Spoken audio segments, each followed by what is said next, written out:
And we're live. Hi, everyone, and thank you for joining me, whether in live or in replay, for this very first episode of the Ridgewood Talks New Jersey YouTube channel. My name is John Santoro, and I will be your host. I hope you are all doing well during this very unusual spring break. This channel is sort of a who are the people in the neighborhood type channel. I wanted to do something that the kids, the families, the residents of Ridgewood would enjoy, to get to know the people who either live or work in our village. Before we start, let me describe the format of this show. I will be introducing my guest very shortly, and we will do a question and answer session. After my questions, I'll open up the floor to you, the audience, for your questions. You can ask your questions in the YouTube chat that you'll see on the right-hand side of your screen, or you can ask questions to me using this email address, ridgewoodtalksnewjersey@gmail.com. Please hold your chat-based questions until the end because I'm afraid I'm going to miss them while my guest and I are having this conversation. I'll do my best to answer as many questions from the audience as I can. If you missed this episode or would like to watch it later, you can use this link, as this video will not disappear after this show is done. So enough about me. Let's get started. Today I have a very special guest, someone who I met years ago and I have been friends with ever since. Please let me introduce Dr. Paul Semendinger, who I know better as Dr. Sem. Welcome, Dr. Sem. Thank you, Mr. Santoro. It is a pleasure to be here. Thank you. So would you please introduce yourself to the audience and tell us what you do in the Ridgewood Public School system? Okay, that's easy. My name is Paul Semendinger, and I am the principal of Hawes Elementary School. I've been the principal of Hawes for, this is my 12th year as the principal of Hawes. Wow. And just as a side note, you and I both started in the Hawes school system at the same time. Yes. Which is really cool. So what is the job of a principal of an elementary school? You know, kids like to ask that question a lot. It's very easy to see what your teachers do. You go into your class every day and you see your teacher teaching. It's less apparent what the principal does. Some kids think that my job is to be the guy to walk around the school and give high fives or smiles or thumbs up, to open up doors in the morning and to help people get dismissed in the afternoon and to watch them on the playground and in the lunchroom and things like that. But a principal obviously does more than that. Believe it or not, I also get the same questions from adults, especially in the summertime. They're like, oh man, you're off. I'm like, no, I'm not off. I work all summer. I get vacation days like other people, but those other days I'm working. They're like, well, what do you do? What does a principal do? And one of the easiest answers I say is, when you get into school on that very first day and you get to your classes and your teachers get to their classrooms and everybody sort of knows what's happening, how do you think that happens? You know, so the principal is the person who designs the master schedule, figures out where everything goes. The principal also is responsible, of course, for maintaining that the school is in running order. And if it's not, to make sure that you talk to the people who can help make it that, and to make sure that the teachers are being their absolute best. The principal observes them and evaluates them. And the principal also works hand in hand with the community and the kids to promote learning and to help create, hopefully, a great school environment. All right. Thank you, Dr. Sem. Yeah, thank you. So what jobs did you have before you were a principal of Hawes Elementary School? If you start just as a grown-up, you know, as a kid growing up, I had a million different odd jobs and things like that. My parents made me work from a young age, which was a good thing. They said, if you want money, you need to earn your own money. Actually, funny story, my first job was in a men's clothing store in Paramus Park. It was called Carlin's. It's since gone out of business. But I earned minimum wage back then, which was $3.35 an hour. And my paychecks basically were enough to fill up my gas tank of the car I had in order to get me to work. So I basically worked so I could drive, to make enough money so that I could drive to work. But that was the very humble beginnings. I was a school teacher in Fairlawn after I graduated college. I taught 7th and 8th grade history. In the summers, sometimes I taught summer school with high school kids. And then from there, I became the vice principal of Pompton Lakes High School. From there, I became the principal of Fieldstone Middle School in Montvale. And I did that for about 10 years. And after that, I came to Ridgewood, and I've been in Ridgewood ever since. Wow, that's very interesting. Thank you. So if you were in high school and you were thinking about becoming a teacher and maybe even a principal, what is the path that a kid would take from graduating high school to eventually becoming a principal? That's a great question. All right. So if you want to get into education and you want to be a teacher, that should really be the first step. I'd like to think, and I like to think that I'm a teacher at heart. I think I know what it's like to be a teacher. I haven't been in a classroom in decades as a teacher running my own class, but I still have a good sense of what it's like to be a person who's in the classroom.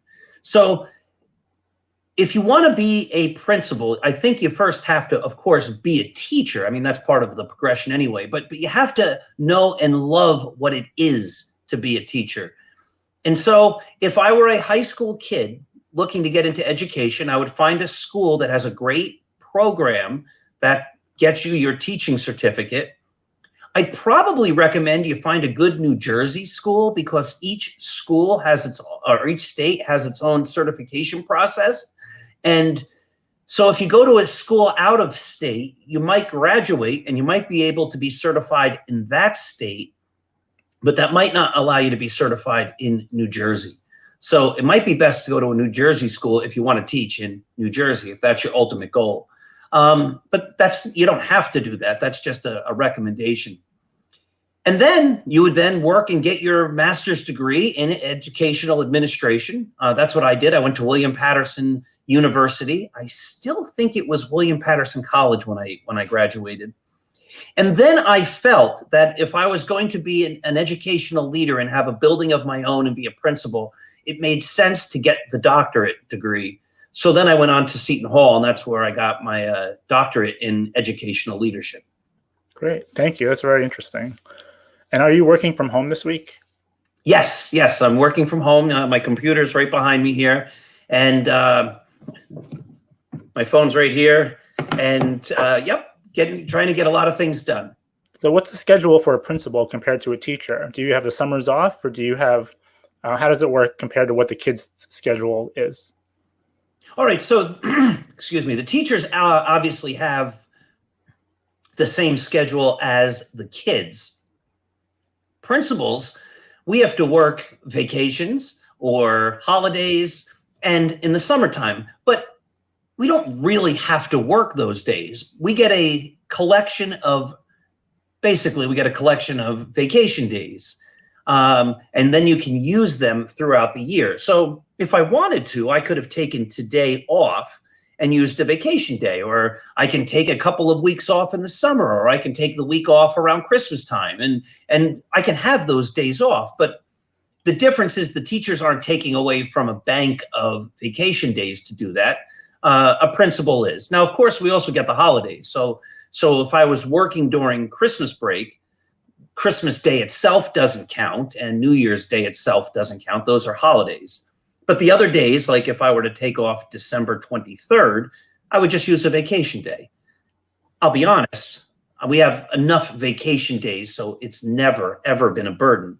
And I'll also be honest that April is one of the busiest times of the year for a principal, in that, let me take a step back. March is one of the busiest times in the year for teachers because they have to hand in a plethora of paperwork.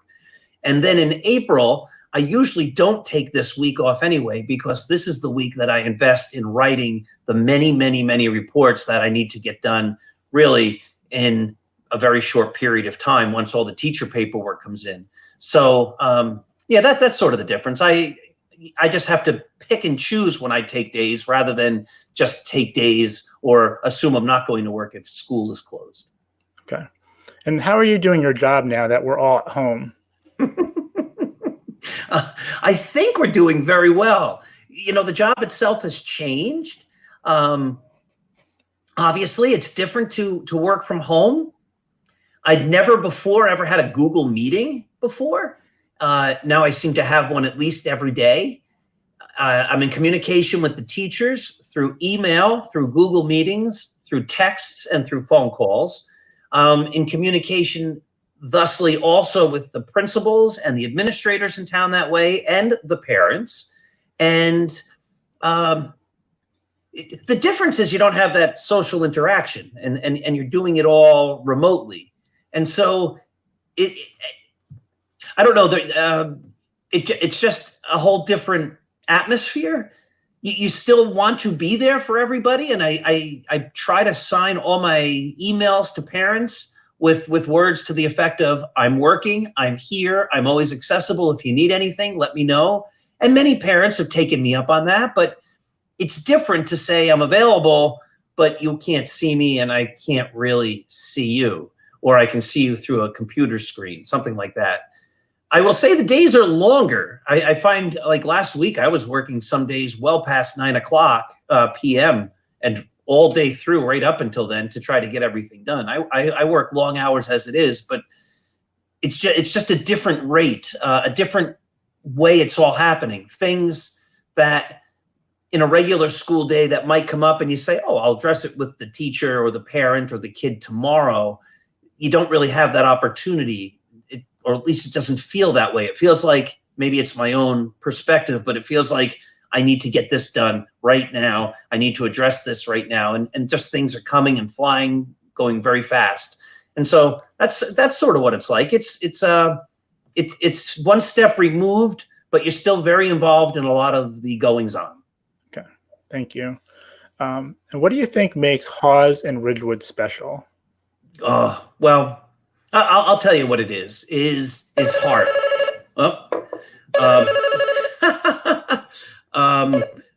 That's my phone. I will have to get that later. It's heart. What Ridgewood has is a great deal of heart. There's a lot of passion. There's a commitment to education. There's a commitment to the schools, and everybody seems to work together to try to make everything positive. So the thing about Hawes is I think we have just the most supportive community within a supportive community. The parents, the teachers, the kids, everybody comes together. Hawes has a magnificent HSA. We have Dad's Night. When things come up, people reach out and try to help people in need. In fact, that phone call was probably something that has to do with the fact that there is a family that we just found out that's in need. And we've got a lot of things moving right as we speak to help those people. Okay, thank you. So talking about family, tell me about your family, or please tell our audience about your family. Oh, okay, thank you. I'm happily married for, oh my goodness, 27 years now. My wife and I were high school sweethearts, and she is a school teacher. Maybe that's one way I stay connected to the classroom. She teaches in Wyckoff. She's a kindergarten teacher. We have 3 sons. Our oldest, they're all big now.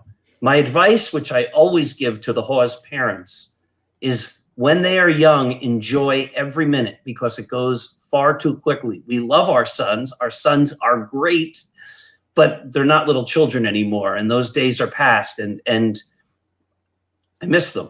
My oldest son, he is a chiropractor in Pennsylvania. He practices in Hershey. His name is Ryan. My middle son, his name is Alex. He is a graduate student at Brandeis University working on his PhD in mathematics. And our youngest son is Ethan, and he's a junior now doing his schoolwork at home as well. He goes to Lafayette College, and he plans to be a physical therapist when he grows up. Okay, wow. Or when he graduates. He's already grown up. He's 21 years old. So now it's the 3 of you guys living together in this? It's my wife, Ethan, and I all together, yes. And it's going great. One of the nice things about having Ethan at home is Ethan and I actually play on the same baseball team. It's a team that was made up of Ridgewood dads. Their first season was last year, and they asked me if I wanted to play, and I said yes. It's an over 35 league, but you're allowed to suit up to 4 players per game who are under 35. And so Ethan joined the team last year as well. I pitch, and Ethan sometimes serves as the catcher. So that's the coolest thing ever, to have your own kid and you to be able to play baseball together. So now that he's home, we do a lot of throwing together in the front yard, practicing social distance. We're not with anybody else. We can't go to a ball field, but we play in the front yard, get our arms loose, and we can't wait for the season to hopefully start sometime this summer. Okay. And besides baseball, softball, what other hobbies do you enjoy outside of teaching or principals? I mean. Sure. I love to run. I think most people about me know that. I run marathons. I didn't last year because I was injured, but I'm making my comeback now. I had surgery and I'm just about starting my running again. I love to write. I love to read. I love to travel with my family. I love to spend time with my family. We play games. I love to eat pizza. So I guess that's a good overview. Writing, reading, running, playing ball, and being with my family and doing that kind of stuff, especially traveling and otherwise just being together. So what's your next race that you have planned? A couple have been canceled because of the virus and everything. So the only race I have that hasn't been canceled that's coming up, God willing, is the New York City Marathon. That'll be in November, on November 1st. Wow. So did you have to qualify for that, or did you, how does that work? There's a lottery. You can qualify for the New York City Marathon, but you have to be a lot faster than I am. I'm a middle of the packer, and I'm getting older and getting slower. So yeah, I've never qualified for a race. I'm not that good. I'm not even nearly that good. So there's a lottery and you put your name in and sometimes you get picked and sometimes you don't. I also, at the New York City Marathon, I have this great opportunity. I service at a ecumenical religious tent where we actually pray and celebrate the Eucharist and things like that with the runners who are interested before the race. And I preach there. So sometimes that's been a way that I actually been helped to get into the race because of some of that great work. Okay, great. Do you play any musical instruments? That's a softball question. Hey, the true answer to that is no. I can play the saxophone on like a 6th or 7th grade level. Mr. Pendergast, many, many years ago, found out that I played the sax, and he was an influential member in the Dad's Night Band, and he said, "You're joining the band with us." And I said, okay. I've had the most fun ever playing saxophone, playing with the Dad's Night Band, because they are the best. It's just super special. And for that time, I get to feel like I'm a rock star and that I'm something special. But truth be told, there's always been another saxophone player or two, Mr. Solway, Mr. Whitaker, who've been basically showing me and telling me exactly what notes to play so that I don't make a total fool of myself. So I can play notes on the saxophone. I can play a little bit, but I really don't play. I also fool around on the piano. But if you heard me play, you wouldn't say, "Oh, Dr. Sem plays the piano." Dr. Sem can play notes on the piano, but I can't really play all that well. How many years do you think you've played for Dad's Night? I was just thinking of that. We just had Dad's Night a few weeks ago before this all hit. I think it's been about 10 years that I've been with the band. Yeah. Wow. Yeah. As you know, I'll pitch my Dad's Night 72 mug glass here. I'm a Dad's Night dad also. Probably one of the best Ridgewood experiences I've had so far since I've been here. And I've been here 20 years. So let's talk about books. I've heard that you've published some books. Can you tell me a little bit about them? Sure. I wrote this book. It's called Impossible is an Illusion. It's a series of essays. Many of these essays were actually written in memos that I sent to the teachers. Kids will be familiar with the fact that I've written a couple of children's books about a principal who doesn't know what he's doing. And I wrote a novel. It's called Scattering the Ashes, and it's getting great reviews, and I'm pretty proud of it all. So I'm a small-time author. My biggest customer is my mom. She likes to buy my books and give them away. besides that, it's fun though. It's good, and every author dreams of one day having the opportunity to have a bestseller. So do you have another book in the works? I actually have a couple in the works. There's a follow-up to the book of essays. It's called Possibility is Everything. That should be coming out at some point. The publisher has to get back to me and let me know. And I am working up on another fiction book, but I'll just keep all that secret for now because I'm not ready to divulge the big ideas. Okay. And how would we find your books if we wanted to? They should all be all over Amazon and things like that. All Barnes & Noble. The novel, I'm not making a pitch because it's free. I'm not trying to make any money here. But the novel, if you go on Amazon, is free right now. I believe it's an inspirational tale. I believe it's an uplifting tale. I talked with the publisher of that book, and I said, can we give it away free while everybody's at home so they'd have something nice to do? And so we're giving it away for free. Okay, no, that's great. An ebook. I don't know I don't think it's free if you want it mailed, but I think there's something about Amazon's not mailing books right now anyway.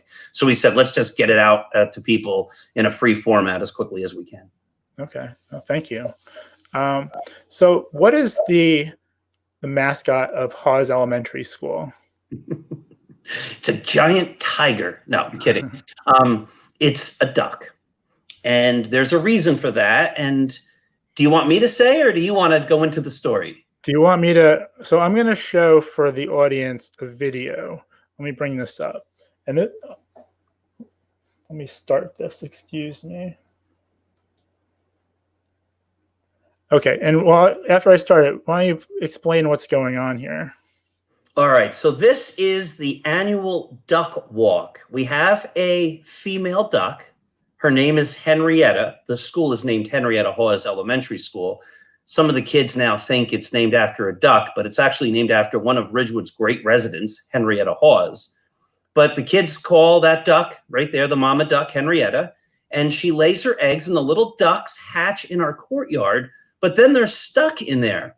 And so every year we have a duck walk and the kids line the halls and the parking lot, as you can see, and we eventually coax Henrietta to come out of the courtyard.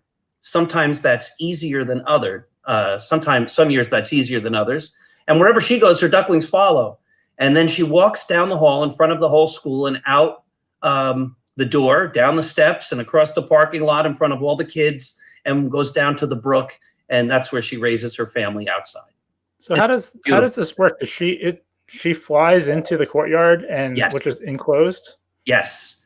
And then when the ducks are hatched, right, the little babies, they can't fly and they're stuck in there. And the only way to get them out is to open the door and hopefully they eventually come out.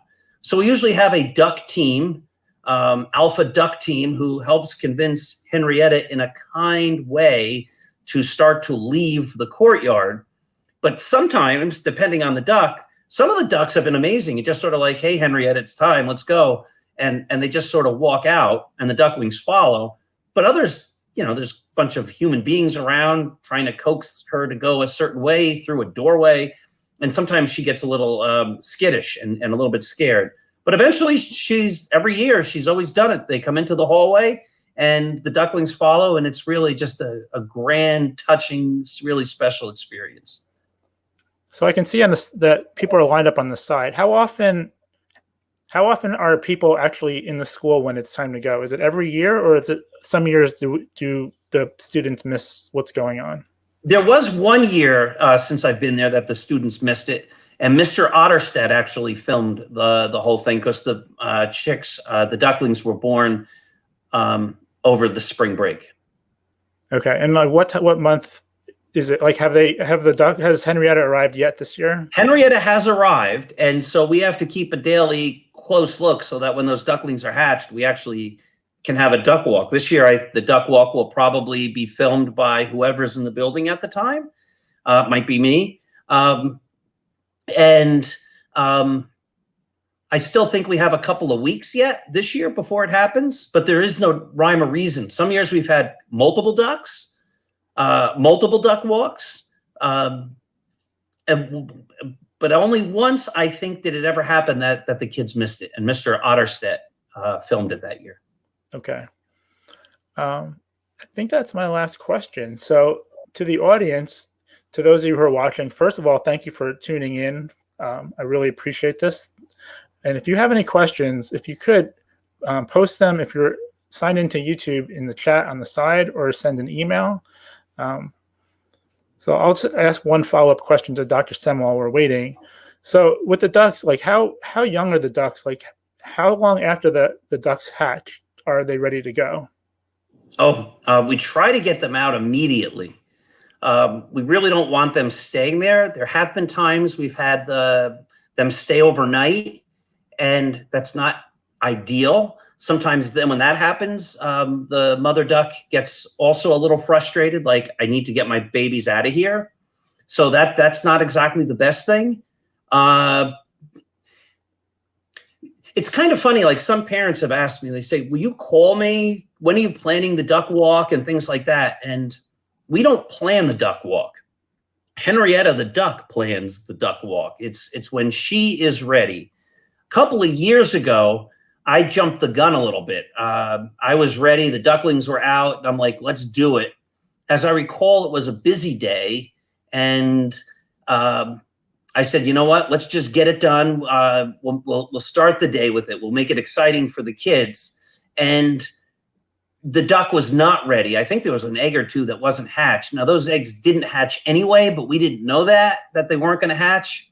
And so she didn't want to leave yet. And so we called all the kids, got them all in the hallway. And then I had to make an announcement that we were going to postpone the duck walk till later that day. So now I've learned to not jump the gun. But we don't like to keep them in there really more than a day, and ideally to get them out that same day. Okay. And what rules do you have for the kids? I mean, you have all the kids from Hawes Elementary School lined up, making a path for these ducks. What rules what do you tell them before it starts? Sit, crisscross applesauce, keep your hands to yourself, and you must be quiet. And, you know, kids are great, and kids are respectful and super and wonderful. And they know the expectations, and they know they're part of something that they'll remember forever, and that's really special.